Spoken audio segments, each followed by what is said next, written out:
out to get a pack of cigarettes, but I left my wallet at home.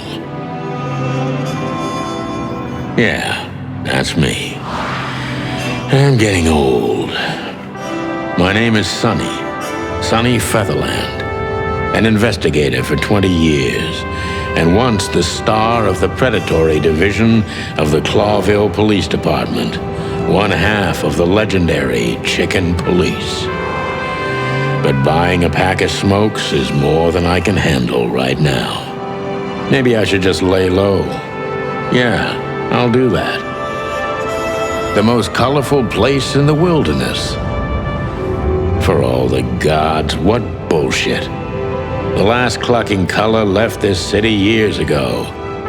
And slowly I'll turn gray too.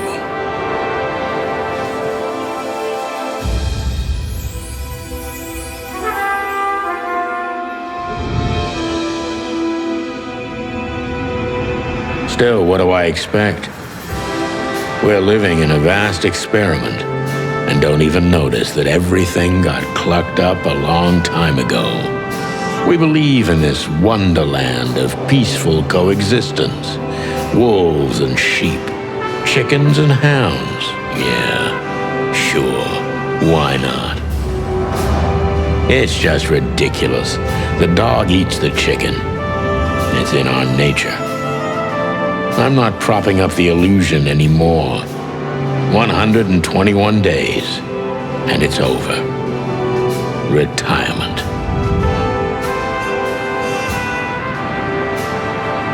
What could possibly go wrong?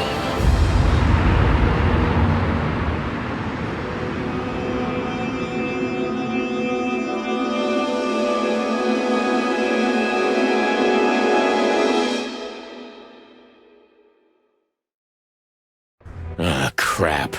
My office lock is a piece of shit if a dame can pick it. She stood in the darkness. The light painted stripes on her body. It whispered secret little things that were never there in the first place. But she was no zebra. Reality was just a light switch away. Elizabeth or Charlotte?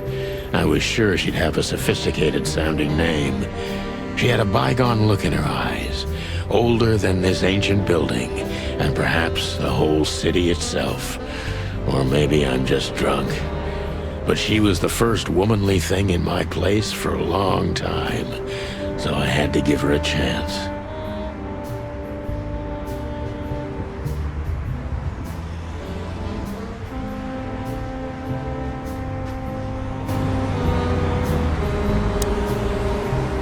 My wallet and my badge. The wallet is real, the badge ain't. Chief Bloodboil took mine, so I got this one out of a pack of cornflakes, just in case.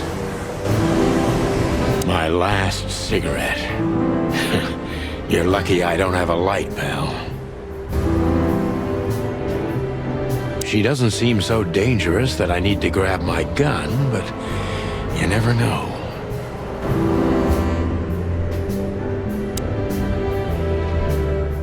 I wanted to travel the world when I was a kid, but I think I'm gonna end up dead in here whether I like it or not.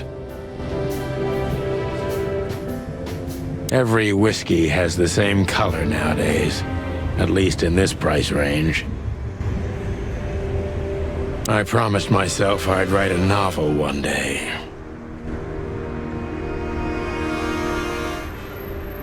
Books I'm never gonna read. Maybe nobody ever has.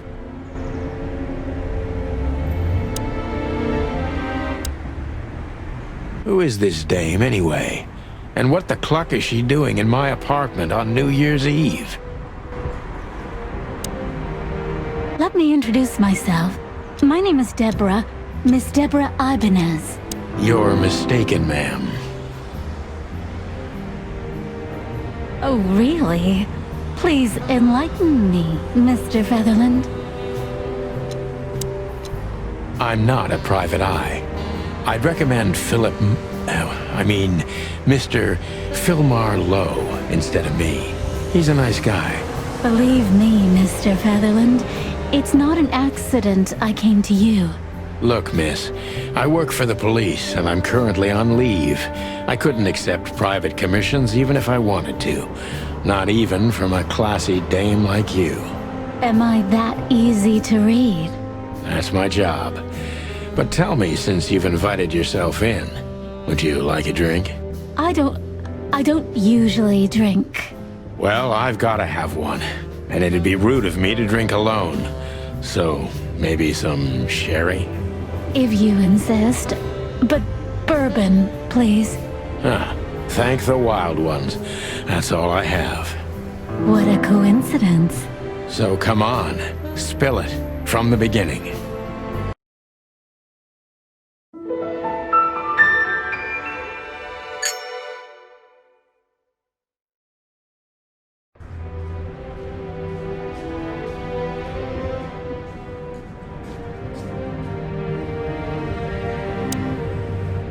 That's better. Now, if I understand correctly, your mistress is receiving threats. What kind of threats, exactly? It's a very strange matter. First, there were letters. Then it came printed on a wine bottle's label, sent as a gift. Then carved into a brick, thrown through the window. And finally, they painted it on the wall of the house in giant red letters. I think it's time to dig a little deeper. If you don't mind, I'd like to ask you some routine questions. Please, that's why I'm here.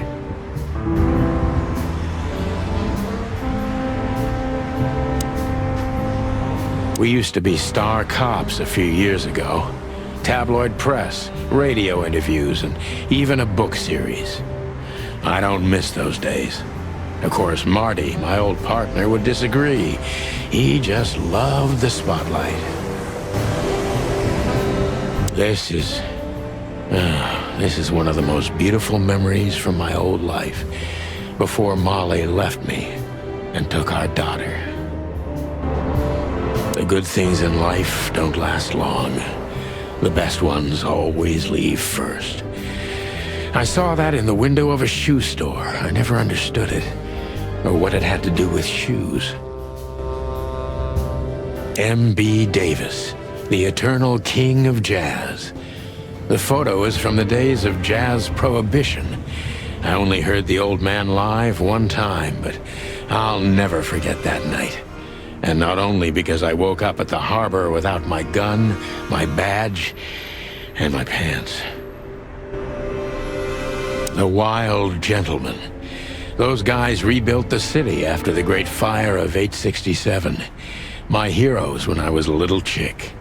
I'm starting to think they should have left Clawville as it was, burned to the ground.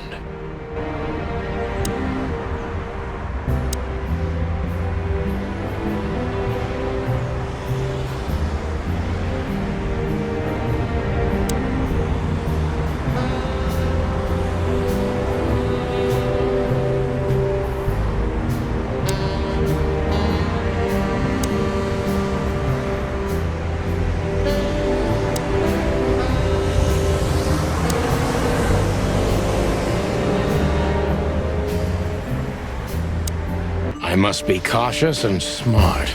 This dame seems shy, which I can use to my advantage. But I must be careful about what I say to her, or I can scare her off. Let's start gently, and when the time comes, we can go in hard.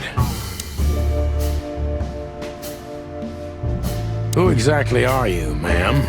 I'm not somebody important, Mr. Featherland. You're important enough to deal with such a delicate matter, right? I carry out the wishes of my employer, nothing more. This means simple paperwork, most of the time. You've been thrown into deep water, sweetheart. Tell me, can you even swim? Believe me, this is just as unpleasant for me as it is for you, if not even more.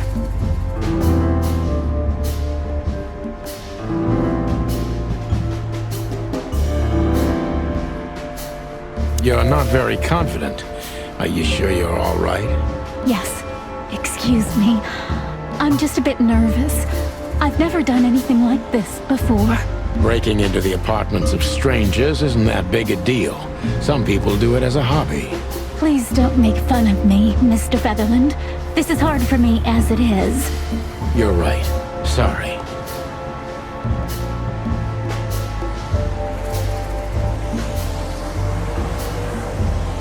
Did you come alone?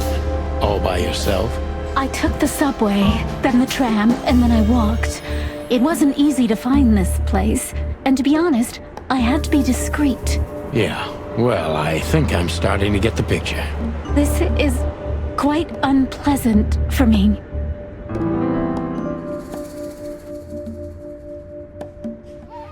Why did you come to visit me?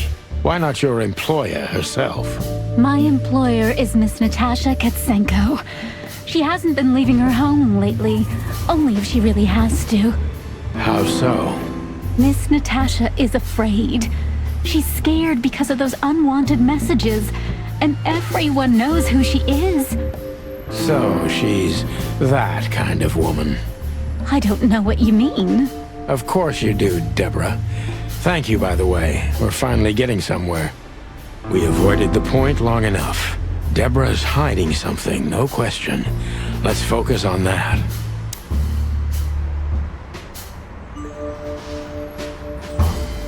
How did you get this address? You know, my mistress has exceptional connections. If they were so exceptional, she wouldn't have chosen me. Don't be so hard on yourself, Detective. You are the head of the famous chicken police, am I right? Was it a raccoon with a scarred face called Zip who recommended me? He hates me. No, Mr. Featherland. I don't know anyone like that. Lucky for you, Deborah. What exactly did you expect by coming here to meet me? I expected your help, just like my mistress said. Well, that's very nice. But have you seen this neighborhood? Have you seen this wreck called a hotel? Who were you hoping to find in a place like this? Someone reliable. Well, I am reliable. And discreet. That's right. And thorough. No question about that. And has a heart of gold. Okay, let's stop it right there.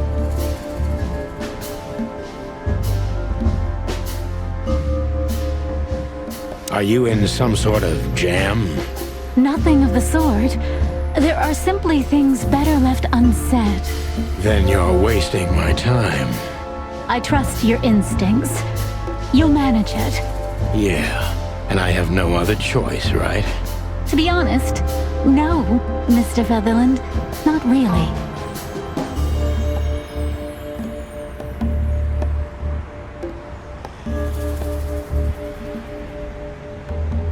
Don't you think this whole thing is a little suspicious? Look, Santino. I'll explain everything. I have no doubt about that. You look just the type, sweetheart. No offense. I'll take that as a compliment. Or maybe I'll act like I haven't heard it. You see, we're starting to understand each other.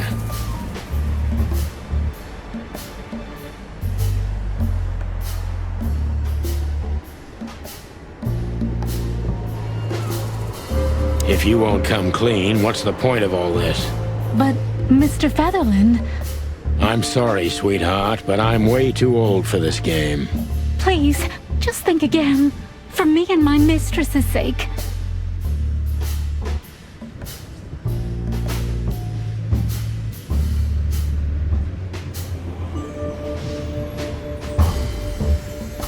Tell me, Deborah, why should I believe you at all? Because my mistress trusts you. Should that be enough? If you really like what she thinks you are, then yes. Damn, what can I say to that? Look, I didn't mean to back you up against the wall. You have a way with words, sweetheart. Did you ever want to be a cop? No, not for the world. Heh, smart answer. Be honest and tell me what you're so afraid of. You know, Mr. Featherland, my mistress's partner is Hobart Wessler. Or as most people know him... Ibn Wessler, the Kingpin. Exactly. Feathery gods, help me. So you get it now. The secrecy. To put it mildly, I think I understand it all. Wessler. This little piece of the puzzle changes everything.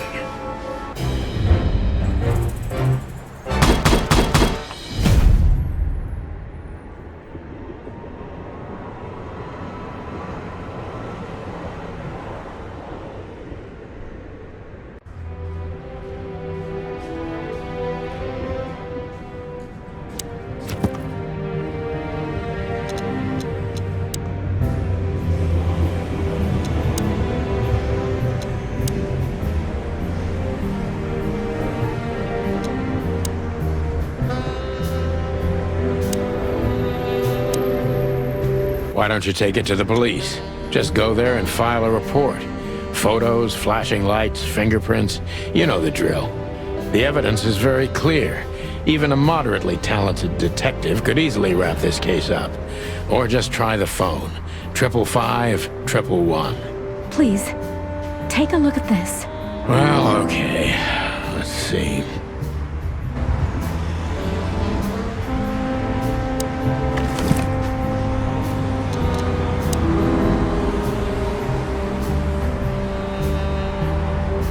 I know Molly very well.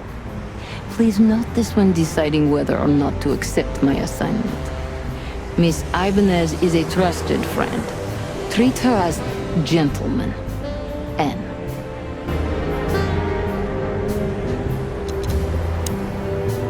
I know I felt like I'd been hit on the back of my head with a blackjack. Reality tilted. Molly. Good gods. What was her name doing there? I glanced at the opposite wall with the well-worn picture frames.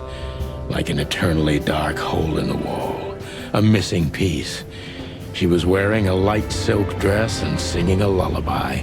The waves caressing her beautiful long legs. Why Molly? Why now?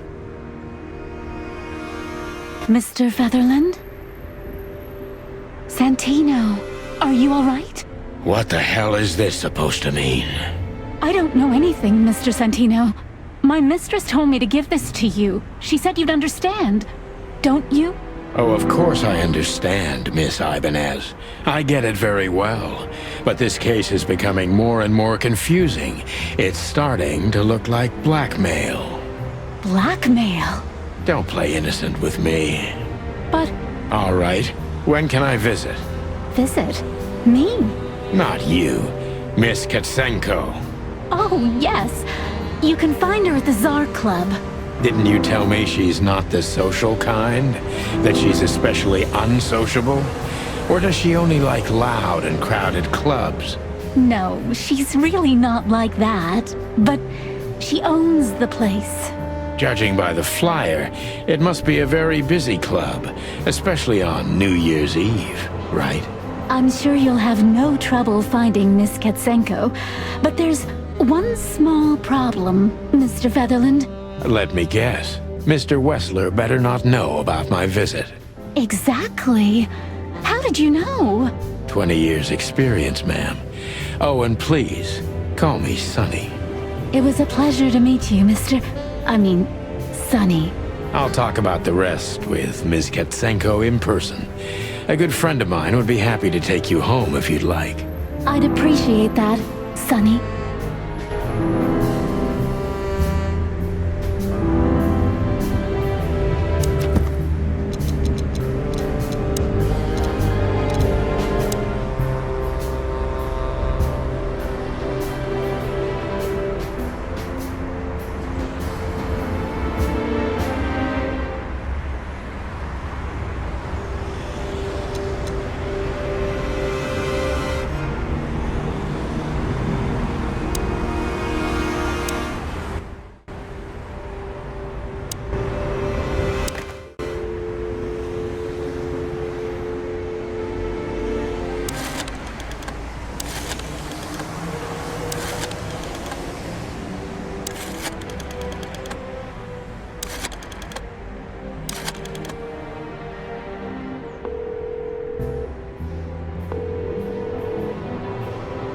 Hey, Lewis.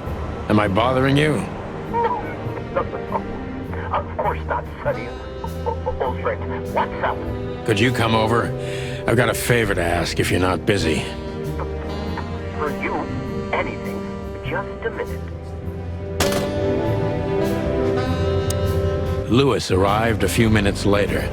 He lived in the rooms above, so it wasn't difficult getting here, not to mention that he's a rabbit. It was a quick hop. The Atlas Hotel was his inheritance. It was once a well-renowned place, but not anymore. The last economic crisis ruined it, and now, besides me, he was the only resident of this enormous place.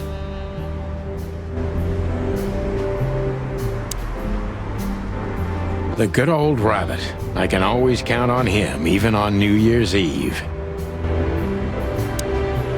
Thanks for being so quick, Lewis. Can you drive Miss Ibanez home? I have some things to take care of. Of course, Sonny. You know, anything for you. Thank you for being so considerate, Sonny. I appreciate it. Don't mention it. Goodbye, then. So long, Deborah. Before I visit the club, I have to take a detour.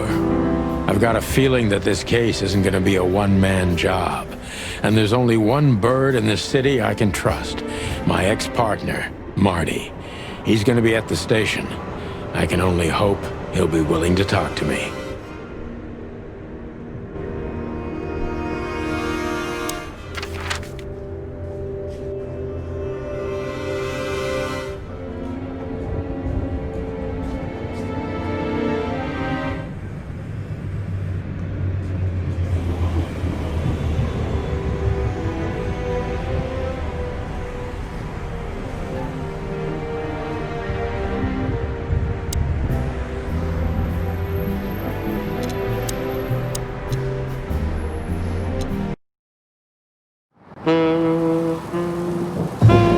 It was New Year's Eve, and I was driving, half drunk, risking my whole life's work. But still, it didn't feel any different. Every day was the same, and the 121 days I had left till my retirement seemed like an eternity. When I look out the window of the hotel room I call home, I see the same thing every day. A woman in a red nightgown dances slowly in circles to smooth music.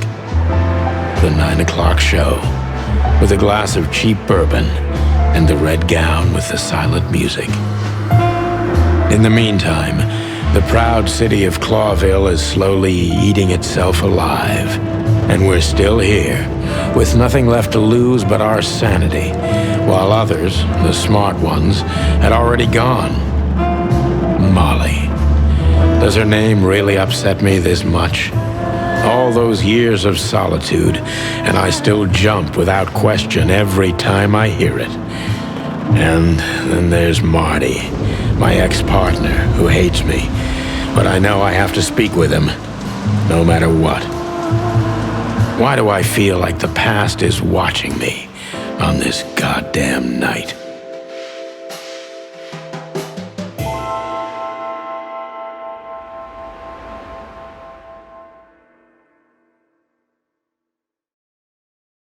I knew where to find Marty.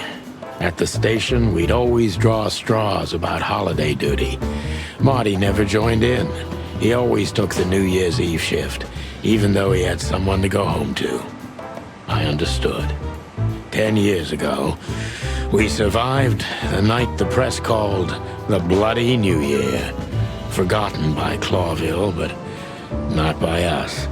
We both left parts of ourselves behind that night.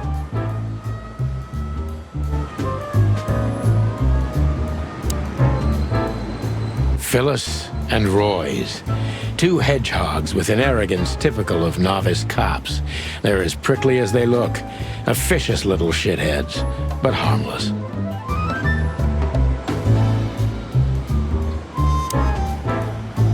This happened when that old bloodhound, Blood Boil, was promoted to chief of police.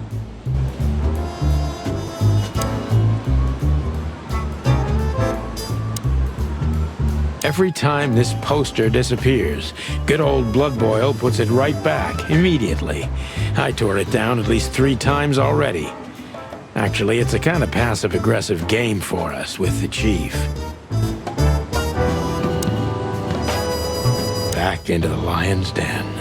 But to be honest, lions don't come all the way down here these days. Just take a deep breath, Sonny, and turn on the bullshit counter. Just take a deep... Well, look at that. Hey, Sonny, what you scratching at over here? I heard the big boss threw you out. Tough luck, boys. I may not be on duty, but I'm still a cop, just like you. Well, more than you. Hey, you don't have to be so peckish, old bud. By the way, you're on luck. Blood Boil's not in tonight. Malloy is in charge. Oh, God. That clumsy buffalo is here tonight. If he doesn't end up in a cell again, he's lucky. You got it. You looking for Marty, eh? I see you're still the brains around here, Phyllis. Yeah, I'm looking for Marty. Birds of a feather flock together. I see you're still the funny guy around here. You'll find the giant feather duster at the shooting range. As always. Hey, Royce. I'm telling you this because maybe you'll be able to understand. If this prickly shithead makes another racist remark, I'll strangle him with his own raincoat. I'd love to see that. Hey, whose side are you on, you jerk?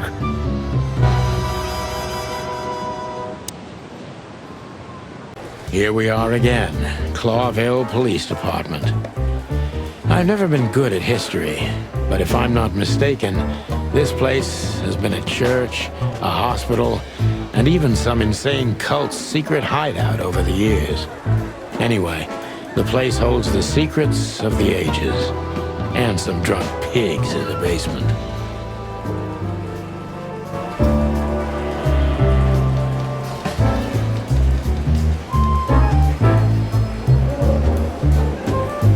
Honor, strength, unity. For the love of the wild gods, I'm gonna be sick.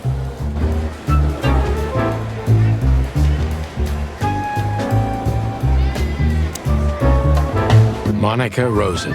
Receptionist in theory, but in reality, she's doing literally everything around here. Like the beating heart of the PD. She's too good for this place, even for this city. Not a chance without registration. Monica will crucify me if I just let myself in. Hey, Monica. Hey, Boss Bird. What are you doing here? Shouldn't you be celebrating somewhere? Every day's a holiday since I got out of here. I can tell. But what are you doing here? Are you here for a file? You know, I'm a little busy right now. Yeah, you could look after a few things for me, but first I'd like to talk to Mr. Big Beak McChicken himself. Those two prickly assholes told me he's emptying the magazines in the hole. Like always. And if he carries on like that, he's gonna use up all our ammo. So it would be nice if you drag him out of there. You know how this day is for him. For him? You know I didn't mean it like that. Yeah, I know. Okay, so just sign here and you're good to go. Thank you, darling. Don't mention it, Boss Bird. This is gonna be a hard ride. Last time we saw each other, he had a smoking gun in his hand and I was bleeding. I don't know how we can get past that, but it's worth a try.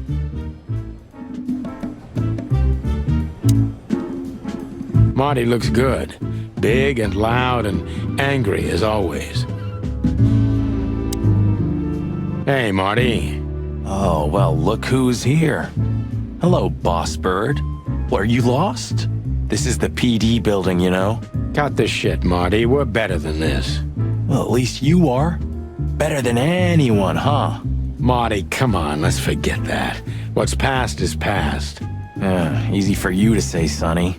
Damn it, Marty, you shot me, remember? I almost bled to death. Hell yeah, I remember.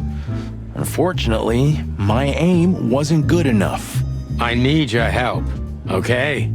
That's what you want to hear. Well, it's a start. Okay, I've said it. I won't do it again. Yeah, right. So, Are you in? Just for tonight. Small case. We'll wrap it up in no time. What kind of case? A personal one. How personal? Very. The kind of case where if you come with me right now, you're not on duty anymore. Ooh, damn, Sonny, stop it right there. I'm in. That's it? Do you know how boring life is here without your stupid, reckless shit? Soon enough, I'll shoot all the ammo in here out of boredom. Right, so, tell me, what's it about? I'll tell you in the car. Ooh, can I bring Bertha? Ah, for the love of... Marty, this is a routine case. You can't bring your shotgun, okay? Bertha stays. Okay. But at least Susie can come, right? All right. Susie can come. That's what I want to hear.